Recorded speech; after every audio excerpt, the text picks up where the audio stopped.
Hello, half a day.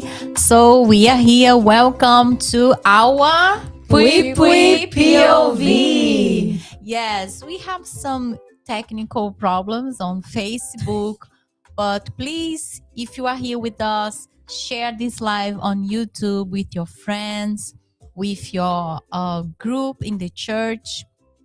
Okay, because we have a very special subject to talk about today.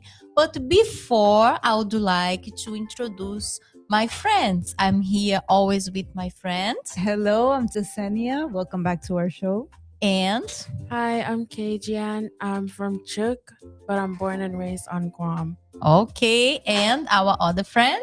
Hello, I'm Sylvia, and I'm from Yap, and I was born and raised on Guam as well. Yes. So stay with us. Let me wait a little bit until we have other friends with us. We really need you guys participate with us. We cannot allow we stop our Pwipwi POV. No. We're gonna move forward, okay? And so for those who are curious, our subject today is about low self-esteem. Yes. And maybe you don't want to talk about it. Maybe it's a subject that you don't feel like to talk. You don't feel comfortable. You don't feel comfortable. It's something that you prefer to keep in silence. You don't want to talk. But today is the day that you're going to discover more why these situations, right? And so, Sylvia, tell us a little bit about this thing in your life, this low self-esteem. You faced it before. How did it start? Why? How do you think this is starting in your life? Each age? So for me, I'd say low self-esteem, insecurity started like at a young age. It was mainly like from like family members, the things they would say, like basically the how do I say, talk down on me, like just like something so little, and they're just like, oh, they point it out. Are you able to give us a little bit more detail of like what they would say? Like growing up, I was a big child. Just keep it at that. Okay. So like growing up, they'd be like, oh, you're so fat and stuff like that. And then at a young age, if you were to say that to a child, they would like hurt, like ouch, that hurts. And that's where it started. But you were saying, and I remember even in my family too, you used to joke. We joke with each other. We call names. We speak because we look the same, right? And that's why we joke each other. We talk about the nose. We talk about the legs because you say, oh, you look like Auntie Vera. You look like Auntie Elena. Remember these family members, and we joke. But I remember myself sometimes laughing too because it was funny in the beginning. But when I was alone, when I was among other girls, and I just compare myself with them, I didn't like. This happened to you guys too? Oh, yes, Yes. definitely. Yes, very much. And it's true what you're saying. It's usually when you're alone. In the moment amongst other people, it's like funny. You're like, oh yeah, my forehead is big. Oh, okay. But then you start looking in the mirror and I'm like, my forehead is pretty big, right? Like, let me look from the side angle. It's like really round compared to my brothers. It's so round, or all these different things. Oh, my hair is different than the majority, how come I don't have straight hair? How come this? So it's like, in the moment it's funny, but then you start getting all these ideas and you're like, oh, maybe I'm not that pretty. Maybe I could have had a nicer nose. Maybe this and the other. And that's where low self-esteem starts coming from. You see yourself different. And also, as KJ and Sylvia was saying about the family, I also remember this. We were joking, laughing in the beginning, but the same happened to you? Yes, like it would be funny at first, but then when you're kind of by yourself and you're just like, when I would stare at myself in the mirror and then like all the voices would come back like negatively. It wasn't like funny anymore. Yes, I think this is a way that happen inside of many houses, many families. It's not something for hurt, I believe. Do you guys agree with me? Yeah, like The family members, intentionally. they don't do That's not to with that hurt, intention. right? Yeah, that's true. So, what about you, chat? Do you agree with us? Do you think this subject, low self esteem, is something that starts in our childhood inside of our house? Please leave your comment. Share with us if you agree, if this also happened in your family. But coming back and talking about it, I believe we have a video. We have a video from our church in Chalampago. Is the video ready? Can you just play the video? Give the crew Yes, a and little bit please of don't time, stop please. sharing this live with your friends. Don't leave us alone, okay?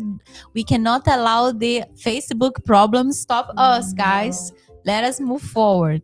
So I'm waiting a little bit, a little bit for the video. Can we play? Yes. Okay, let us watch, and we'll be back.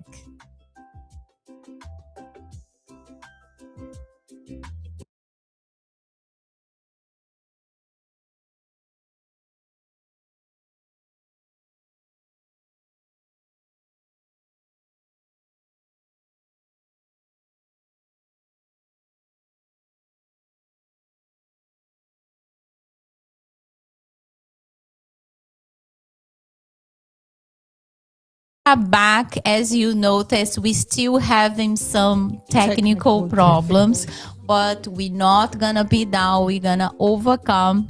So let us see if we still have some comments. We actually do. Let us check. We have Miss Desiree Perez. She has one. Actually, it was the other one. Okay. Oh, she says yes. Agree. It starts at home. Yes. Who else do we have with us? We have also Miss Tansa, all the way from Chalampago. Hello, Miss Tansa. She says, hi, Pwipwi. Hello. Who else? Who else is there? Oh, and she also does say that agree. She agrees also at home. So, talking about this low self-esteem, it affect you even when you go to school, when we start in middle school or high school? Sylvia, tell us more about it. In a way, it did. Because of like what I was being told at home, like, oh, you're fat, oh, your forehead's big, oh, this, that, you're ugly. I went to school and then I would see the kids, like I would see others, and I'd be like, they look different. So I would be like, man, they look better than me.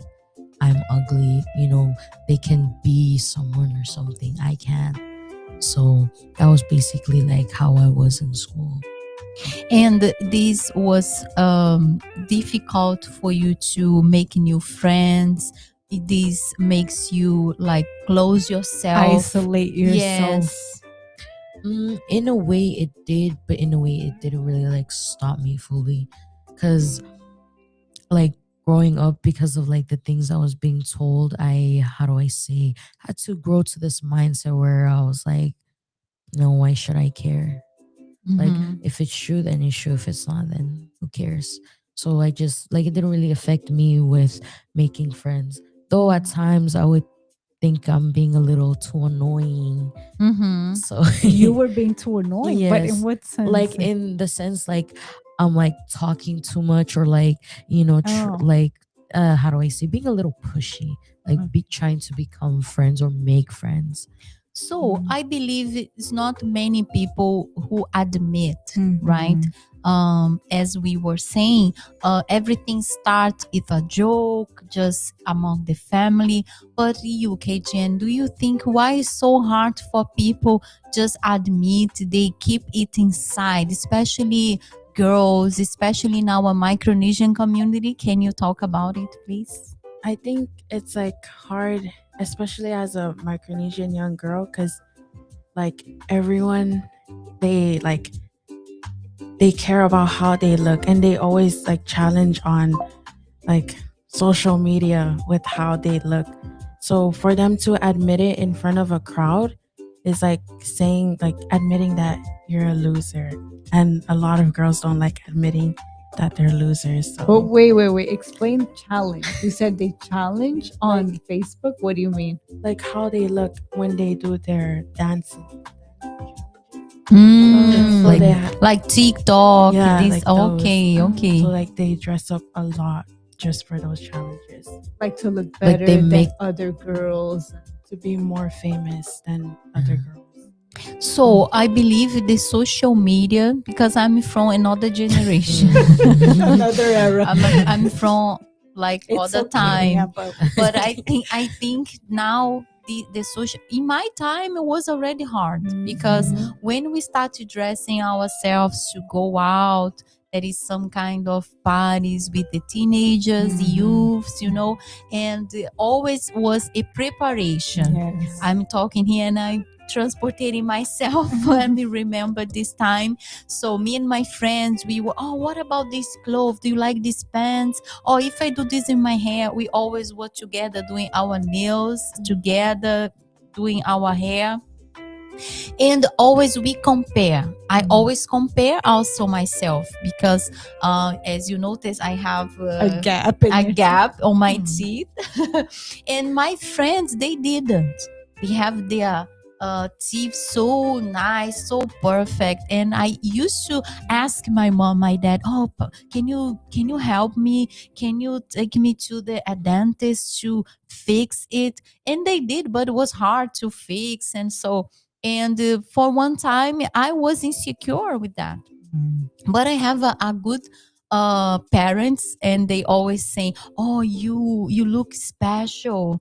You see, you have a smile, different one that nobody has. The other girls, they are the same, but you are different. When you talk, sometimes it comes something here from some sound. The lisp. Yes, one different happens. sound. This is your charm. Always they were putting me up, and I really believe that. But as you were saying, Kejen, sometimes when I was alone, even pictures, when we saw pictures, when we were everybody together, look to the mirror, or any comment, did you guys face it sometimes?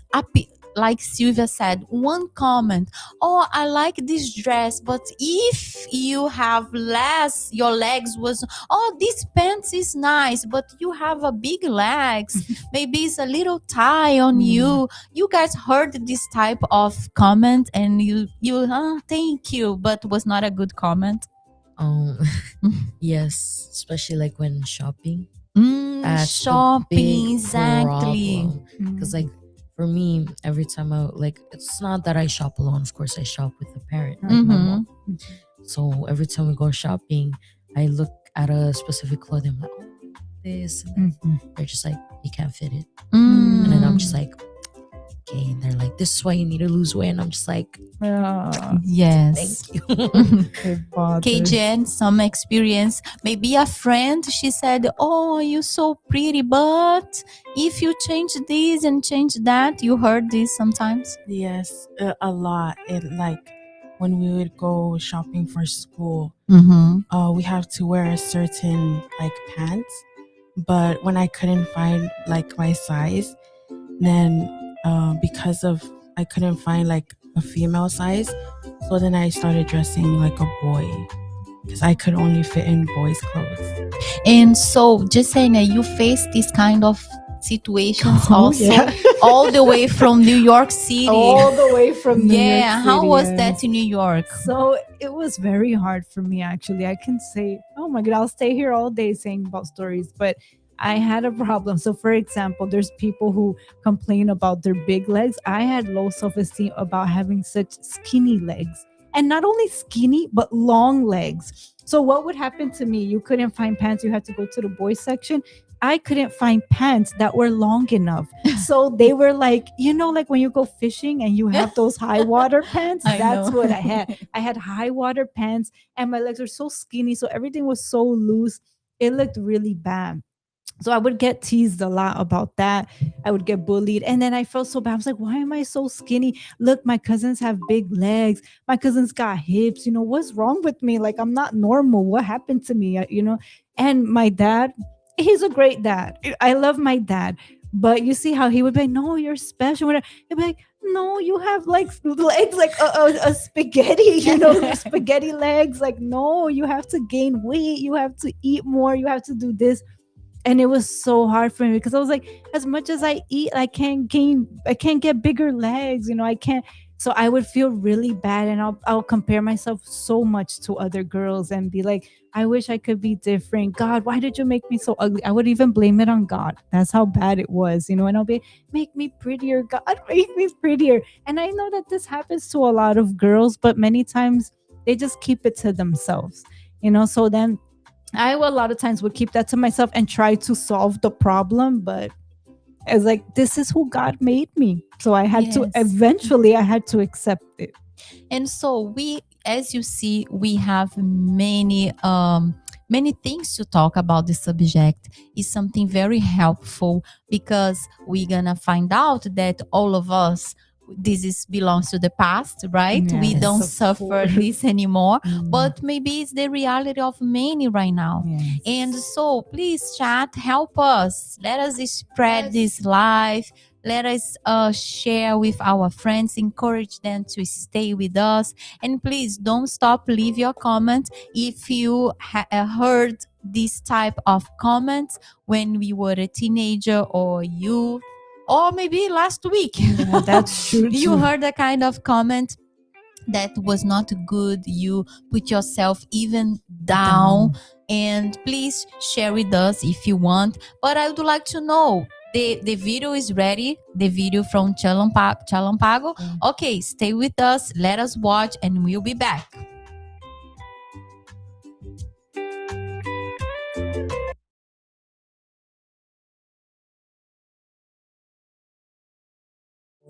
So what are you telling yourself? Maybe you're not good enough, maybe you're not pretty enough, or maybe you even ask yourself, why am I still alive? Those are the words that you've believed for so long. It's no surprise that they shaped how you see yourself. But wait, can I ask you a question? Who told you your value depends on your appearance, your past, and what other people think of you? One of the enemy's greatest lies is convincing you that you have no value. The truth is, your worth was never determined by other people's opinion and your mistakes. Your worth comes from the one who created you. If you feel like you're not enough, you're not alone. And you don't have to carry that weight. And so you're probably thinking to yourself, what should I do? Well, stay tuned and find out. Now back to Pwipwi POV. Yes, we are back. And you guys agree that many girls, especially girls, they think, why, as you said, Jasenia, why I born like this? Why my sister? Why my cousin? She has a beautiful, I love her body. I love her hair. So you guys have this kind of thoughts? Yes, we do. Especially like when our own family members would compare us. Oh, this is so true, Sylvia. Yes. Compare us to like whether our own siblings or our cousins, like just because like I have a specific quality, they're like, oh, why don't you have that? Oh, look, they're prettier, and all that stuff. They could do better than you, and you're just like, listening and taking all those hurtful words in, swallowing it letting it sink. Yeah. KGN, we are talking about a lot of about our appearance, but this subject, low self-esteem, is also, as Sylvia is saying, maybe among the family, they used to say, oh, you saw he graduated. Oh, your cousin did this, did that. You saw the job that she have. So what about you? You face this kind of experience too? In my high school years, because I wasn't supposed to graduate. So like a lot of, I wouldn't say it came from families, but like from the people in the school. Like they would look at me like I wasn't smart enough because I wasn't going to graduate with my class. Like teachers or college? Teachers. Wow. Yes, I heard about it too. This is so sad because it's a person you're supposed to encourage, Support you, right? yeah. Support. Mhm. But do you remember any situation you face in school? Any kind of word you heard and you remember? Not really like to me specifically, but to Micronesian kids in general. Oh, can you share with us? Because a lot of Micronesian kids were in the English second language class. Mm-hmm. So like they kind of look at us like we're dumb. Mm-hmm. Yeah. Wow. Wow, but you see, as you notice, this is not only about appearance, but many other things. And I believe only God can help us, right, to overcome this. Because even though I didn't came to church in that time and didn't know God, I was hearing from my parents, oh, you this, you that. But many times I heard, but I didn't true believe. I will say, okay, thank you. Oh, you saying this because you are my dad, you are my mom. It helped me.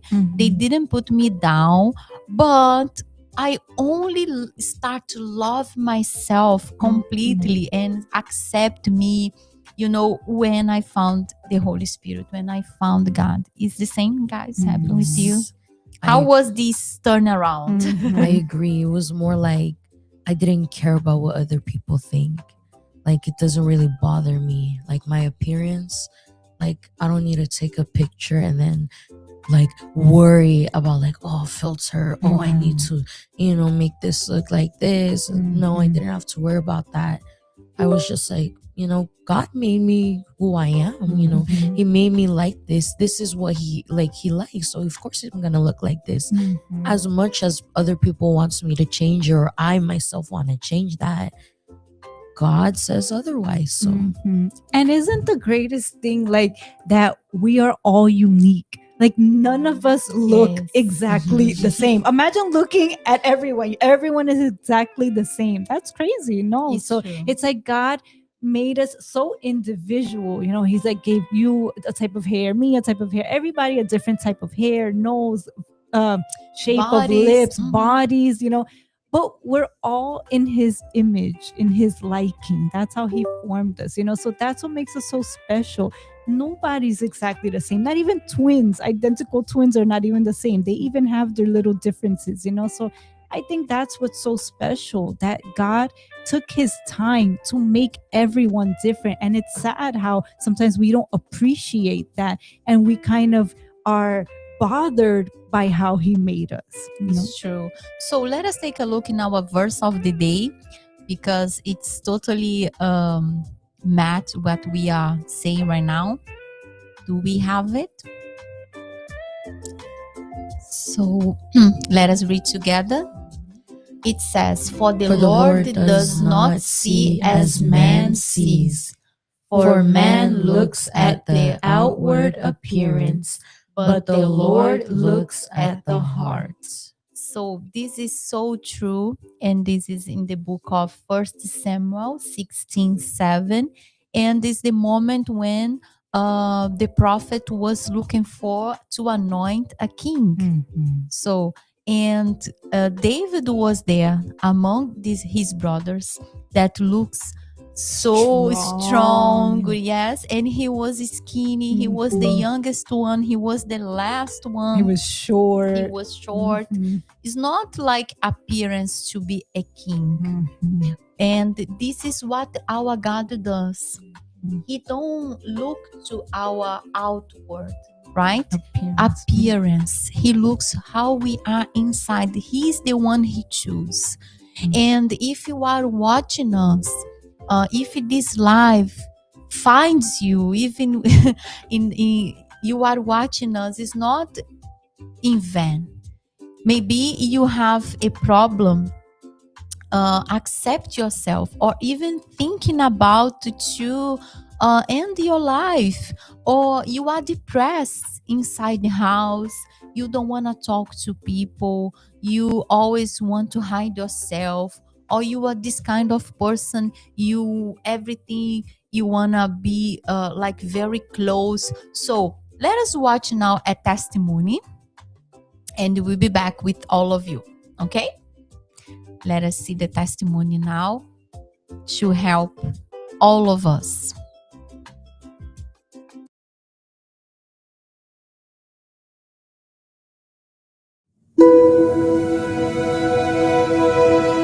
My brother's dad, he was my stepdad. He didn't rape me, but he did touch me for a long time.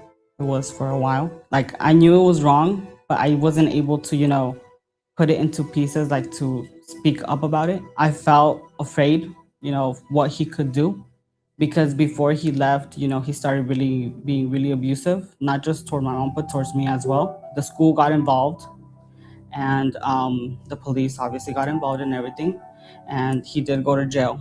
I started becoming really depressed because of the situation, since they kicked us out of our home too.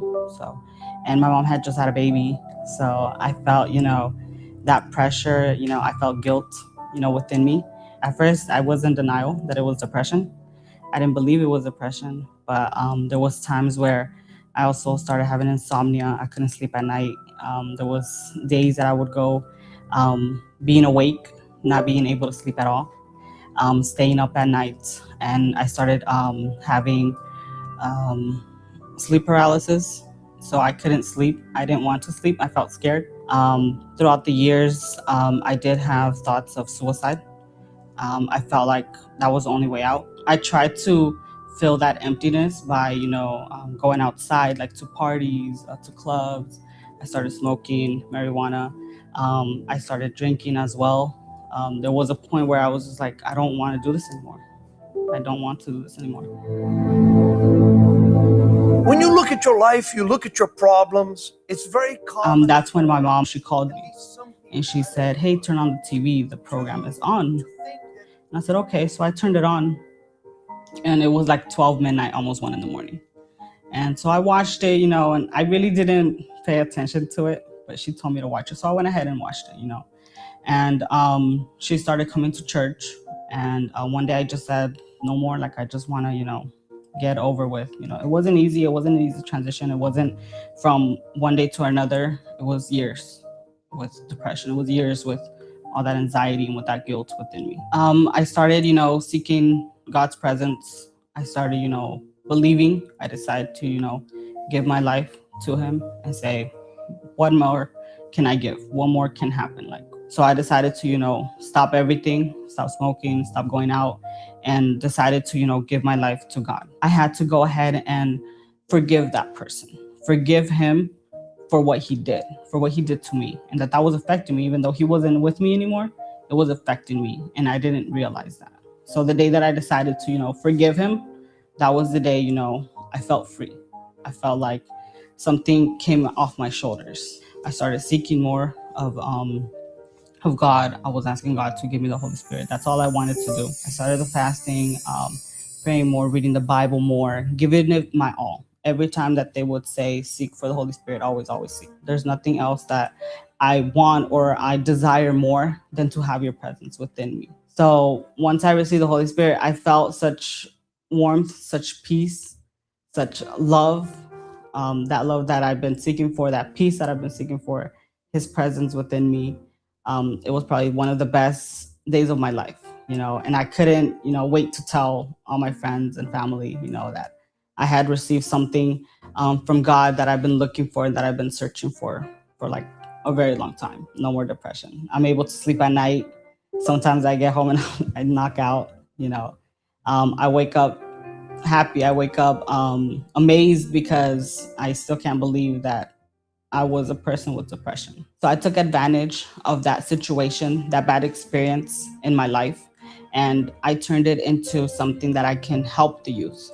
I can help them and mentor them and guide them to the correct path that they're looking for, and that's, of course, seeking God. I want to invite you to the Universal Church, because there is a way out, and that way out is for you to come and seek for God, seek for his presence, and give everything that you have on the altar.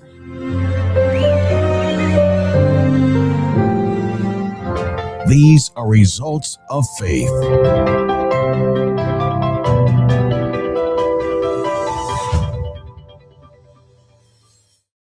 Yes, we are back. And Kajan, tell us more.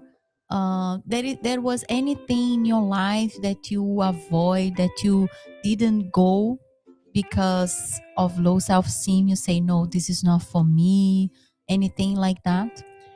So it wasn't only in school, it was even in my own house when I started to isolate myself from like a lot of family events that we would have. I would just like hide in my room because I wouldn't want them to talk about how I look. Like a lot of them would always say, wow, you look bigger than your mom. But like to them it was like a compliment, but then to me, like I would laugh it off. But then when I go to my room, I'm like, it wasn't really a compliment. Mm-hmm. Yes, and you guys like change the behavior. Like example, oh, I don't wanna buy new clothes. I don't wanna even fix my hair. I don't care. You got depressed. Yes, this basically. happened. For me, there was a point where I, like how Kajan said, she would like dress like a guy. There was a point in time where I was just like, I didn't care at all. So I wouldn't even care about fixing my hair. I wouldn't even care if like I dress nice. I would just like anything to cover up. Mm-hmm. And you see what changed when we know the truth, when we learn that there is a God who sees us, not our appearance. Is what is most important is that you don't do things for other people. On my country in Brazil, they are very worried about the other people's opinion, especially appearance. Oh my God, they live for that. In Brazil, they do a lot. They go all out, They right? go. It's too much. Oh, sorry. It's okay. When you mentioned that, like in your country, from what I noticed from where I'm from, it's like people care about like what other people say, not only with the appearance, but like everything in general, like how they discipline their kids, how they act and stuff. Like they care so much about people's opinion that they let it get to them. Especially in Brazil, the body. They worship the body. It's everything. You know, maybe you are healthy, you are good, you go to the doctor, you don't have any problem, but they look at you and they say, oh, you overweight. You overweight. You need to lose weight. Really?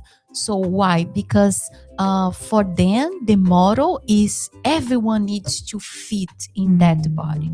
So that's so hard for many girls right now. So much pressure. So on much the pressure. girls. Yes. But when I came to God and I learned that I don't do this for other people. If we dress, if we put a flower like we are today, if we wear some makeup, is everything to God. Because it seems that we are doing our best to those who are around us. And first we want to show Jesus, we want to show God in a way that is not overly exaggerated. No, everything with God has balance, right? So tell me more about the Micronesian community. People is very worried about the other opinion, especially in social media.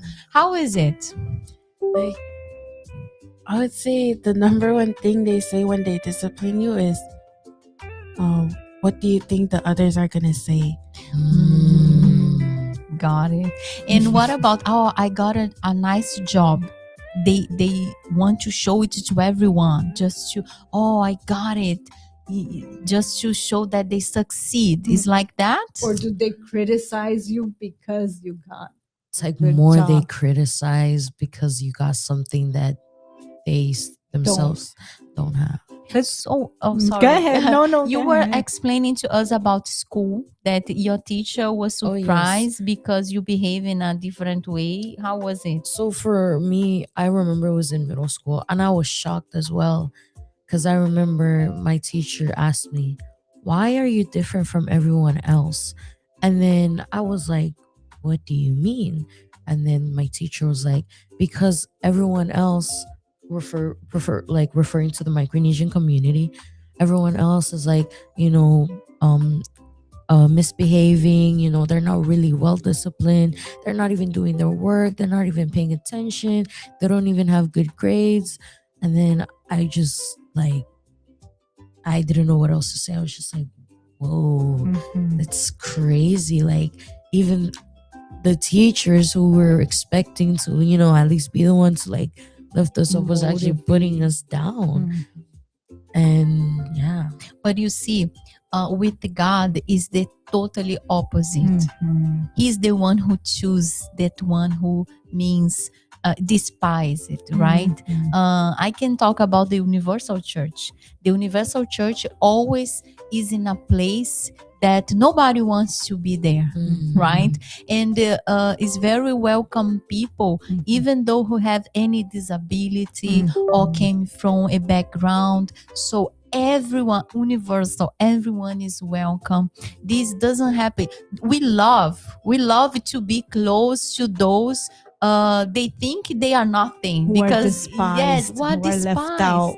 Because this is what our Jesus did. When he chose 12, he chose not kings and Yeah. princes and doctors, The and all well-behaved. Yes, he chose because he saw the heart. So, and this is a very good example to all of us. So, do we have a challenge today? Let us go to our challenge, please. And so let us see our challenge of the week. Jasenia, please. Yes, our challenge of the week. Write down no less than 5 qualities about yourself. So no less. It has to be 5. Okay, maybe this is a very difficult challenge for you who have low self-esteem, who are suffering with this, even though you don't admit it. You are going to think, okay, what are your 5 qualities? Yes, many are gonna say, "Oh, this is too much." Especially Exactly. we women, right? We do this all the time. How am I gonna find 5 things that I like on myself? But then when they say, "Oh, I can find like 100 billion negative things It's they could true. do," but qualities, it's like, I don't know. Or even though if I ask you to talk about your friend, you're gonna give 10 Yes. about your friend, about somebody else. But no, the challenge is about yourself, ourselves. Okay, so guys, thank you so much to stay with us. Please share this live, leave more comments, and next week we'll be back with another subject. Thank you very much. God bless you. Bye-bye. Bye.